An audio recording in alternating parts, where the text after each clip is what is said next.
Memiliki keluarga yang harmonis merupakan impian setiap anggota keluarga.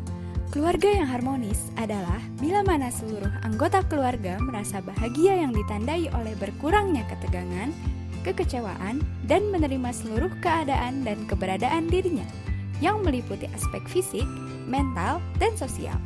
Kita perlu membangun ketahanan keluarga agar semakin harmonis.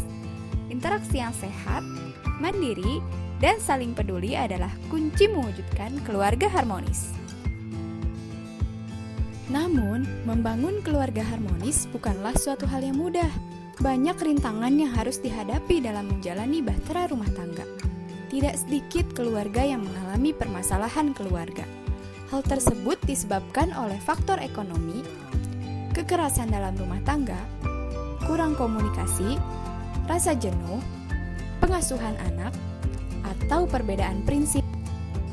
Kasus perceraian di Indonesia semakin memprihatinkan. Dalam kurun waktu 4 tahun terakhir, tren perkara putusan perceraian di Pengadilan Agama seluruh Indonesia terus mengalami peningkatan sebanyak 3%. Ditambah lagi, situasi pandemi seperti saat ini yang membatasi aktivitas di luar rumah membuat kondisi ekonomi masyarakat menurun. Selain itu, situasi pandemi yang mengharuskan tetap berdiam diri di rumah membuat sebagian orang jenuh, hingga akhirnya melampiaskan emosinya dengan melakukan kekerasan kepada pasangan atau anak-anaknya. Padahal, perceraian memiliki dampak buruk terhadap anak, seperti mengalami kesedihan yang berlanjut, sulit percaya dengan orang lain, kehilangan kasih sayang, atau malu dan rendah diri sehingga anak menarik diri dari lingkungannya. Permasalahan dalam pengasuhan anak terjadi, salah satunya dikarenakan hilangnya sosok orang tua dari hidup mereka dan perhatian dari orang tua yang tidak mereka dapatkan seperti anak-anak lainnya dari keluarga yang utuh dan harmonis. Hal ini menjadi penting bagi orang tua maupun calon orang tua untuk memiliki wawasan hidup berkeluarga demi terciptanya keluarga harmonis. Dalam hal ini, perlu adanya perlakuan-perlakuan secara psikologis, seperti perlu adanya teman bicara untuk anak atau partner diskusi untuk orang tua. Namun, ada permasalahan, yaitu waktu dan biaya. Terutama kondisi pandemi seperti saat ini, di mana kita dibatasi untuk bertemu langsung dengan orang lain. Hal ini semakin menyulitkan kita untuk berkonsultasi.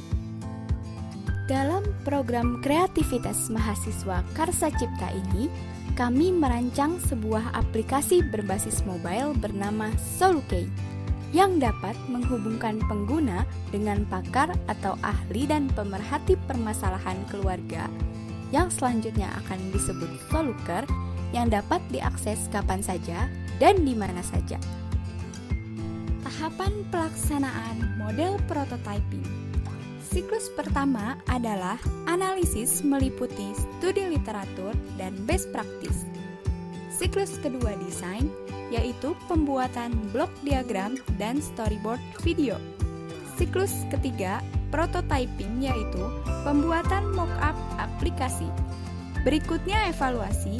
Pada siklus pertama evaluasi oleh dosen pendamping, siklus kedua oleh dosen BK, yang ketiga oleh calon user.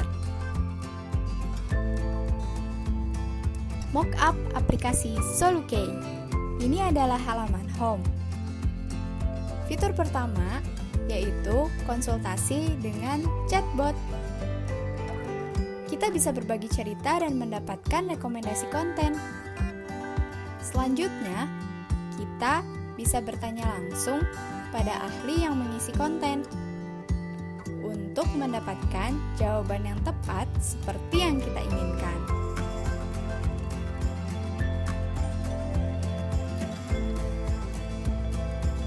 Fitur selanjutnya adalah pencarian konten. Ada artikel, video, podcast. Kita bisa mencari berdasarkan kata kunci dan menampilkan semua konten terkait. Hal ini merupakan peluang bisnis bagi para soluker. Aplikasi ini dapat dimanfaatkan untuk menaikkan personal branding para soluker sehingga pengembangan aplikasi yang mengintegrasi fitur teleconference dapat mewadahi aktivitas soluker dan bisa mendatangkan pendapatan bagi soluker. Keunggulan lainnya dari aplikasi Solukey adalah layanan konsultasi secara cepat dan tepat. Perjalanan dalam merancang aplikasi tersebut meliputi diskusi dengan dosen pendamping,